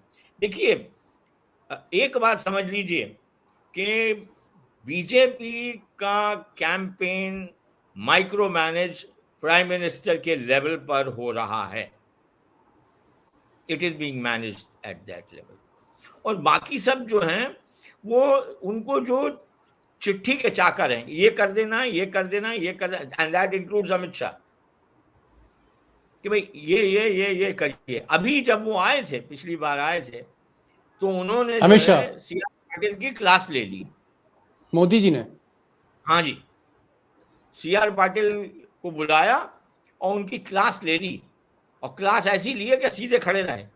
और उसके बाद ये जो मैं आज बता रहा हूं ना कि इंटरव्यूज और ये सारी जो चीजें हैं, ये सब प्रधानमंत्री जी आके जाते हैं तो फिर आपको बाकी सब क्या कर रहे हैं खाली उतना मॉनिटर कर लीजिए, आपको सारा पता चल जाता है कि भाई क्या हुआ, किससे क्या हुआ, तो प्रधानमंत्री जी ने किसको क्या कहा हो। Every action is based on that. तो उन्होंने, और उनको भी नहीं मालूम होगा, उनमें कम से कम 2-3 चीजें ऐसी थी जो सी आर पाटिल सोच भी नहीं सकते थे कि प्रधानमंत्री जी उनको पॉइंट आउट करेंगे, लेकिन उन्होंने पॉइंट आउट करी कि भाई ये इन चीजों में क्या कर रहे हो, क्यों किया है, और अगली बार में ये ठीक होना चाहिए। तुरंत देखिए, आप टीवी चैनल और इनको देखिए, अखबारों में रिपोर्ट, आपको पता चल जाएगा कि क्या हुआ। तो कहने का मतलब है कि मुस्तैद हैं वो। You have to hand it out to Mr. Narendra Modi for his management of things and for being able to understand it. और अगर उतनी ही, भाऊ ने बहुत सही बात कही कि राहुल गांधी यहां से वापस गए तो उनके जाने के बाद कितना वो आए, और इससे भी ज्यादा इंपॉर्टेंट चीज ये हो जाती है कि अगर आप इन चीजों को मैनेज नहीं करते हैं। अब गहलोत जी इंचार्ज हैं, सारा जिम्मेदारी गहलोत जी के ऊपर है कि मिस्टर गहलोत जी पूरा मैनेज करेंगे, is overall commander for Gujarat. और गहलोत जी क्या कर रहे हैं? गहलोत जी अपनी कुर्सी के चक्कर में पड़े हुए हैं, तो ध्यान कौन दे रहा है यहाँ? किस पे लड़ा जा रहा है? बड़ा सवाल आपने किया कि गहलोत जो है वो गुजरात के इंचार्ज है। पिछली बार बहुत अच्छी परफॉर्मेंस दी थी, लेकिन इस बार गहलोत खुद ही अपनी कुर्सी बचाने के उसमें लगे हुए। गिरीश जी, मैं आपके पास आ रहा हूँ और मेरा जो आपसे सवाल है वो ये कि आप बीजेपी के तमाम नेताओं के भी टच में, फीडबैक आपको मिलती रहती है। बीजेपी जो गुजरात की है, जो गुजरात की बीजेपी की लीडरशिप है, जो लोकल लीडरशिप है, जो स्टेट लीडरशिप है, जो विधायक हैं, जो सांसद हैं, जो मंत्री हैं, इनके मन में क्या चल रहा है? क्या ये कहीं ना कहीं परेशान हैं, डरे हुए हैं, सहमे हुए हैं कि इस बार भैया लड़ाई बड़ी बड़ी कांटे की टक्कर है, या दे आर रिलैक्स्ड? माहौल क्या है, फीडबैक क्या है बीजेपी से? तो जी, पहले तो मैं भाऊ को एक सलाह देना चाहूंगा फ्री में कि जैसे ये बोलते हैं कि जब वो बोलते हैं तो वो तोलते हैं, इनको चाहिए कि जब बोलते हैं तब सियासन डोलते हैं। इन्होंने बिल्कुल सही कहा, अहमद पटेल के वक्त से ये सिस्टम जो इन्होंने बिल्कुल सही पकड़ा है कि ऑपोजिशन को इन्होंने पार्टनरशिप में ही रख लिया है। म्यूनिसिपैलिटी लेवल तक 60-40 का रेशियो चलता है। इन्होंने जो भी कमाया वो उनको घर बैठे मिल जाता है, तो आपकी कोई सुनवाई नहीं कर रहा है। और ये पोजीशन धीरे धीरे सब जगह हो गई। अब जब इसका रिएक्शन आ रहा है तो एमपी एमएलए सारे इस टेंशन में है कि ये अभी रिएक्ट करेंगे। अब तक रिएक्ट नहीं करते थे क्योंकि इनके पास जो पिक्चर लगा रहता था कि सब सही है, और ये उसी को मीडिया में भी दे रहे थे, ये सबको हैंडल कर रहे थे। तो आप पब्लिक के पास ऐसा कोई भी वॉइस नहीं था जो उनकी दिक्कतें हैं वो किसी एडमिनिस्ट्रेशन तक पहुंचाए। अब ये खुल के सामने आ गया है, तो अब पब्लिक सोच रही है कि हम अपना ही राह पकड़े, इन लोगों का भरोसा नहीं है। तो ये फैक्ट है कि अगर ये रिपीट करेंगे तो उस बंदे को वहां जीतना भी शायद बहुत ज्यादा मुश्किल हो जाएगा। ये जो चेंज ओवर हो रहा है रातों रात, वो इसी ये फेस सेविंग एक्सरसाइज है, इससे कोई बड़ा एडवांटेज नहीं होने वाला। जी जी, तो आपको क्या लग रहा है कि परेशानी है मतलब बीजेपी खेमे में? जी जी जी जी। और इनके जो इन्होंने जिन लोगों को अपने संप्रदाय में आ गए उनको उन्होंने कमाने दिया, जैसे फार्मा का भी आप देख रहे थे कि कोरोना के वक्त फार्मा में हॉस्पिटल्स में इन लोगों ने जितना किक लगा उतना उन्होंने पैसा बनाया, सब जानते थे। कई हॉस्पिटलों ने तो ऑर्नामेंट्स रख के भी आदमी की ट्रीटमेंट करी है। अब उसके ऊपर उनके ऊपर रेडें शुरू हुई है, तो सारा अपना फेस सेविंग में ये है कि भाई उनकी पूजा करते रहो, उनकी मूर्तियां बिठा रहो, नहीं तो कब रेड आ जाए पता नहीं है। तो अब इनको ऐसे लग रहा है कि हमारा माई बाप तो कोई है ही नहीं, तो दे विल डेफिनेटली सी कि भाई आप किसी थर्ड पार्टी को लाओ, खड़ा करो जो कम से कम उनको बचाए, क्योंकि ये तो देंगे तो भी मरेंगे, नहीं देंगे तो भी मरेंगे। तो इनकी पोजीशन बड़ी ऑकवर्ड है। जी जी जी। गिरी जी, बड़ा आपने गुजरात की धरती पर रहकर जो आप लोग दोनों मिश्रा जी और जोशी जी आप लोग जो बोल रहे हैं वाकई बड़ा गजब है। और अक्सर जो गुजरात में रिपोर्टर होते हैं इतना सच बोलने की हिम्मत नहीं कर पाते, तो आपकी तो मैं दाद दूंगा। और भाऊ जो हमारे टाइगर हैं, टाइगर आपसे आखिरी जो मेरा सवाल है और जो फाइनल कमेंट्स हैं, क्योंकि 1 घंटा हो गया बात करते करते, समय का पता नहीं लगा समय का। अगर उलटफेर जैसा कि मिश्रा जी ने बताया और जोशी जी ने बताया कि भाई हालात तो अच्छे नहीं है, बीजेपी के खेमे में परेशानी है, काम कुछ हुआ नहीं है, और मिश्रा जी कह रहे थे कि साहब उद्घाटन के पत्थर तो लगे हैं लेकिन वहां कुछ इमारत नहीं खड़ी है ना। मोदी जी का प्रचार ज्यादा प्रोजेक्ट किया गया है, जमीन पे काम नहीं हुआ। 27 साल हो गए, पब्लिक अब चीजें समझने लगी है। इस बार तो अहमद पटेल भी नहीं है, तो जो एक कंप्रोमाइज वाली बात है वो भी नहीं है। और केजरीवाल जो है वो भी दहाड़ रहे हैं, क्योंकि एक मंत्री उनका अंदर है, दूसरे मंत्री जाने वाले हैं, तीसरा मंत्री जो है वो बेल करा के बाहर निकला है। और हिमाचल में तो पूरा जो है पानी फेर दिया जो प्रयास कर रहे थे आम आदमी पार्टी झाड़ू लगाने की। तो कहीं ना कहीं अब सीधे हैंड ऑन ले लिया है केजरीवाल ने मोदी जी को। अगर उलट फेर हो सकती है, जैसा कि ये बता रहे हैं कि विकेट बड़ा स्लिपरी है मोदी जी के लिए, तो वो कौन से 2-4 कारण हो सकते हैं? और मैं चाहूंगा इसी पर आप सम अप कर दीजिए। उलट फेर तभी होगा, अभी समय है। मैं नहीं मानता कि समय एकदम चला गया, अभी चुनाव के अनाउंसमेंट नहीं हुआ है। यदि कांग्रेस पूरे ताकत के साथ लग जाती, कांग्रेस के सारे सरकार साहब, कांग्रेस के सारे नेता गुजरात में कारपेट बॉम्बिंग करते हैं, कॉन्स्टिट्यूंसी वाइज 1 to 1 मार्किंग करके काम होता है, तो कांग्रेस सत्ता में वापस आ सकती है आराम से। आज भी वो कांग्रेस का रूट स्टॉक बहुत है गुजरात में, बरसात होने को होना है, और जो वो खुल जाता है, जब ऊपर पौधा बढ़ना शुरू हो जाता है, सिर्फ कुछ 1-2 सप्ताह तक उसको संभालना होता है, जंगल तैयार। कांग्रेस का रूट स्टॉक है वहां पे। आज भी रूरल में खेडूत किसानों में बहुत कांग्रेस आज भी पॉपुलर है, लेकिन कांग्रेस के लिए वहां पे घर पे कोई है नहीं। घर मतलब सारे बच्चे विदेश चले गए, माँ बाप बूढ़े हैं, बूढ़ा भी चला गया, बुढ़िया बैठी है, ऐसी स्थिति कांग्रेस की हो गई है। कांग्रेस को कोई दमदार वहां नेतृत्व चाहिए, और केंद्रीय नेतृत्व को लोकल लोगों पे विश्वास रखना चाहिए। ये बाहर के जो लोग जाते हैं ज्ञान देने, इनके बजाय लोकल आदमी को यदि उन्होंने हाथ में नेतृत्व दिया कि डूबना भी तेरा और तैरना भी तेरा, चल तू संभाल, तो बीजेपी को उखाड़ फेंकने के लिए इससे बढ़िया विकेट नहीं है अभी। बीजेपी मुझे लगता है गुजरात में एट इट्स वीकेस्ट मूवमेंट, मुख्यमंत्री को कोई नहीं जानता, प्रधानमंत्री का जो है सब उतर गया है कलेवर। गुजरात मॉडल जब नरेंद्र मोदी मुख्यमंत्री थे तभी वो बोगस मॉडल था जी, अभी तो वो है नहीं, तो वो सुपर बोगस हो गया है। डिलीवरी सिस्टम बीजेपी में है नहीं, ये आपने केंद्र में भी देखा, राज्य में भी देखा। कौन, जब केंद्र का, गुजरात की सरकार केंद्र से चलती है तो वैसी चलेगी जैसी यहां चल रही है। मन की बात हो रही है, जन की बात कोई नहीं कर रहा है। तो कुल मिला के बेहतरीन समय है कांग्रेस के लिए, लेकिन कांग्रेस जागे तो सही। कांग्रेस को वो हनुमान चालीसा सुनाएगा कौन कि जय हनुमान। आम आदमी पार्टी वहां पे, इसीलिए ये बात आम आदमी पार्टी समझ चुकी है, इसलिए वो कांग्रेस की जगह लेने का प्रयास करती है। लेकिन कांग्रेस की जगह लेने के लिए उनके पास वो ग्राउंड वर्क नहीं। उनके पास जो भी लोग जा रहे हैं सब उधार के सिंदूर, इधर से आ रहे हैं उधर से आ रहे हैं। गुजरात जैसे राज्य में आपको सत्ता में आने के लिए आपका संगठन कम से कम 1-2 साल ग्राउंड पे काम करता हुआ चाहिए। यदि वो ग्राउंड पे काम करता हुआ संगठन देखा जो उन्होंने पंजाब में किया, पंजाब में संगठन था, 2-3 साल से संगठन था, पहले 5 साल तो उन्होंने लीडर ऑफ अपोजिशन में निकाला, वहां उनके सांसद थे, विधायक थे, और फिर ग्राउंड लेवल पे सबको मालूम था, तो वो सत्ता में आ पाए। गुजरात में भी शुरुआत है, इधर से नाराज लोग इधर आ गए, उधर से नाराज लोग आए, कोई अपने इससे नहीं आए हैं। जो आम आदमी पार्टी में लोग हैं वो प्रतिबद्धता के साथ नहीं आए, फिलॉसफी या आम आदमी पार्टी की कोई विचारधारा के लिए नहीं जुड़े हैं। हम वहां नाराज है और बीजेपी में जा नहीं सकते, इसलिए आप स्टैंड बाय अरेंजमेंट हो। मिश्रा जी, लास्ट क्वेश्चन, समय हो रहा है, लास्ट क्वेश्चन मिश्रा जी। 45 साल से आप गुजरात कवर कर रहे हैं, 27 साल की बीजेपी पे स्टेट की एंटी इनकम्बेंसी और 8 साल की मोदी जी पे अब केंद्र की एंटी इनकम्बेंसी। 27 साल गुजरात बीजेपी, 8 साल मोदी वाली बीजेपी सेंटर में। तो आपको क्या लगता है कि ये जो 27+8 है, क्या इसका कुछ असर आपको लग रहा है कि कुछ हो सकता है इस बार?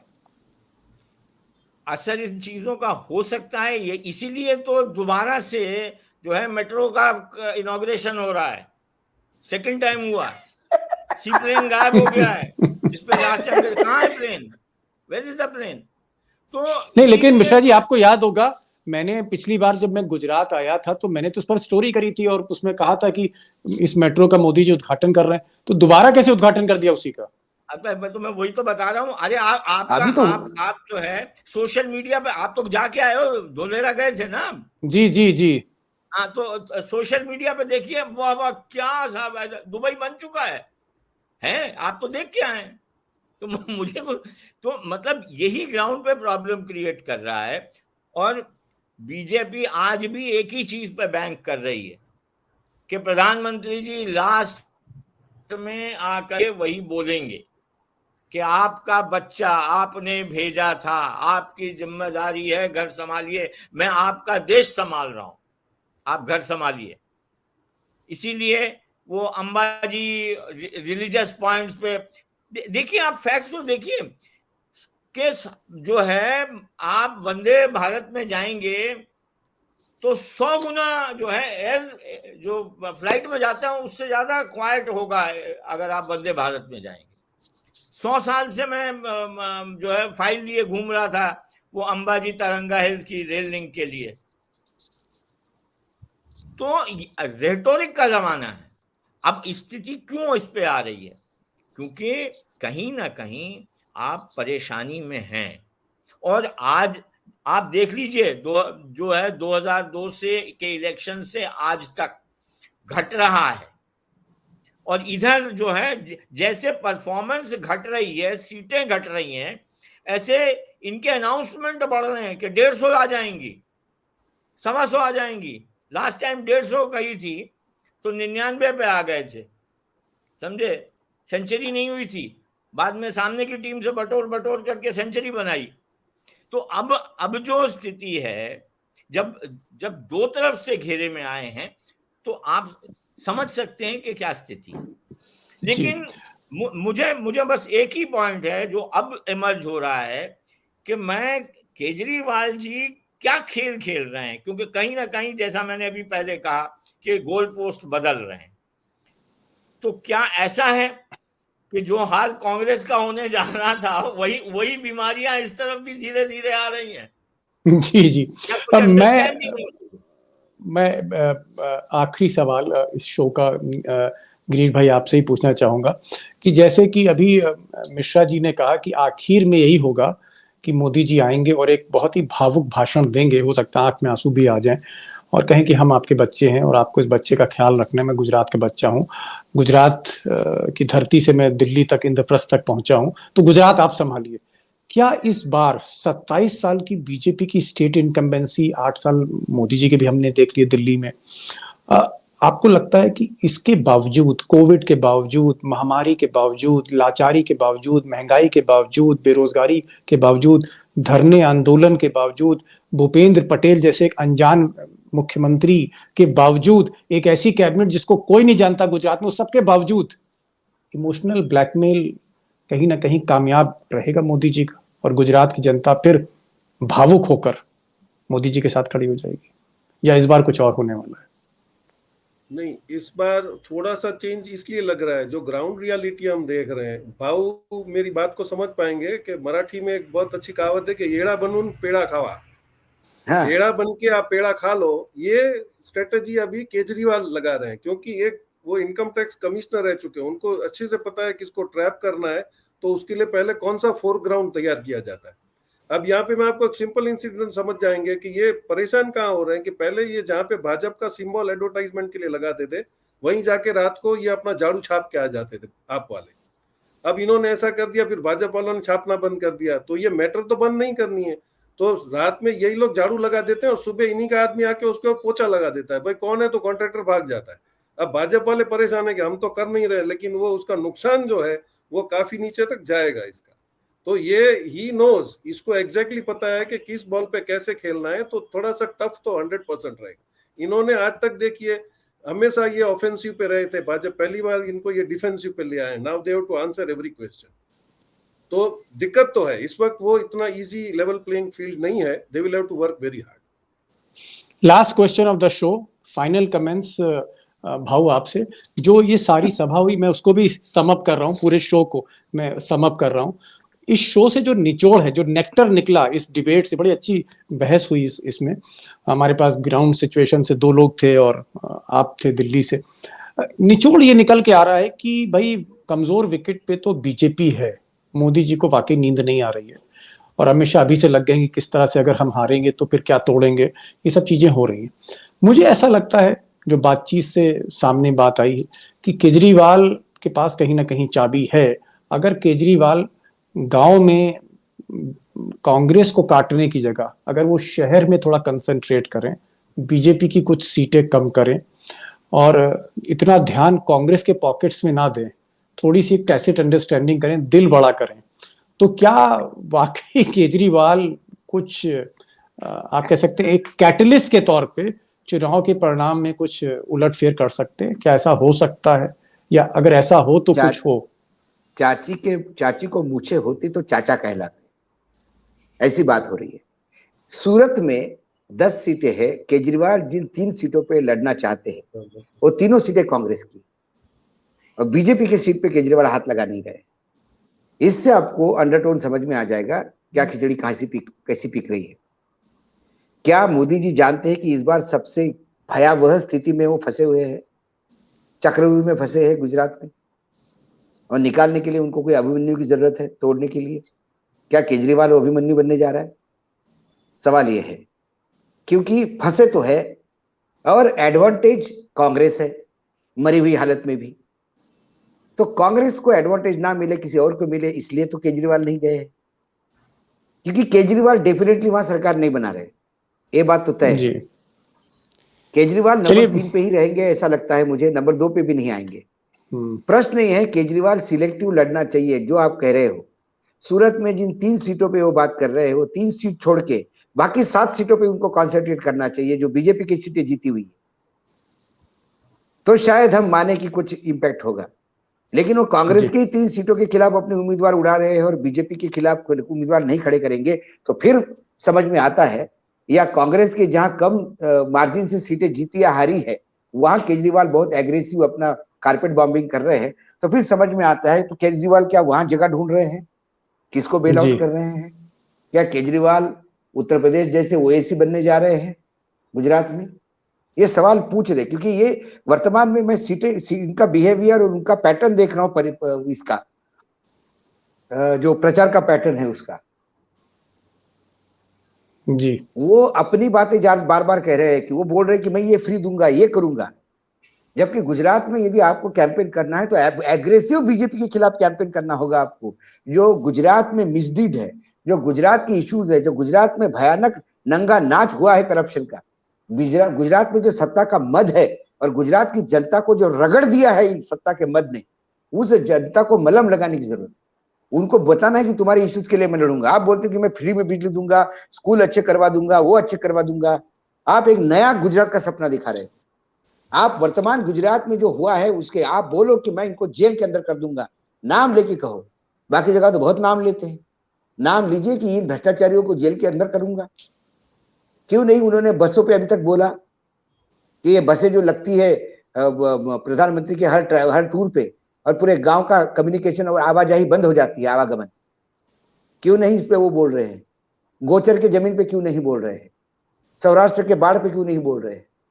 वो बोल रहे हैं मेरा दिल्ली वाला देखो मैं क्या दे रहा हूं तुमको।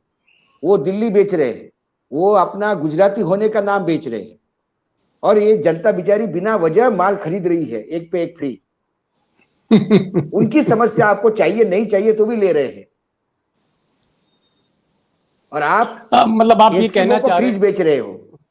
जी जी, मैं गुजरात समझ की रहा हूँ। जनता को फ्री बिजली नहीं चाहिए, आप गुजरात को निरंतर बिजली चाहिए। गुजरात की जनता को फ्री के रोड में ट्रैवल नहीं चाहिए।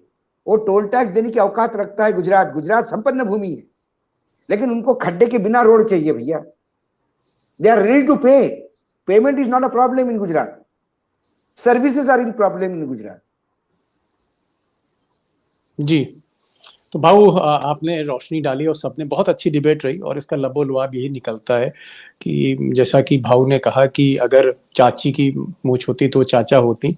ये तंज केजरीवाल के राजनीति पर था, उनके फोकस पे था।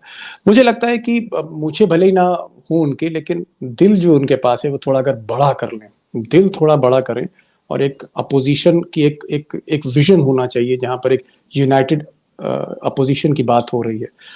तो हो सकता है कि कुछ ना कुछ गुजरात के नतीजों पर फर्क पड़े। तो अल्टीमेटली दिल तो केजरीवाल साहब को बड़ा करना पड़ेगा, और देखते हैं 50 दिन बाकी हैं और उसमें क्या होता है। आप लोग आए, बहुत बहुत इसका शुक्रिया। बहुत अच्छी डिबेट हुई, और मुझे लगता है कि जरूर इस बार लोगों को ये डिबेट अच्छी बहुत लगेगी। ज्यादा समय हो गया, बहुत जी, लंबा डिबेट हो गया। जी जी जी, तो बहुत बहुत शुक्रिया, नमस्कार।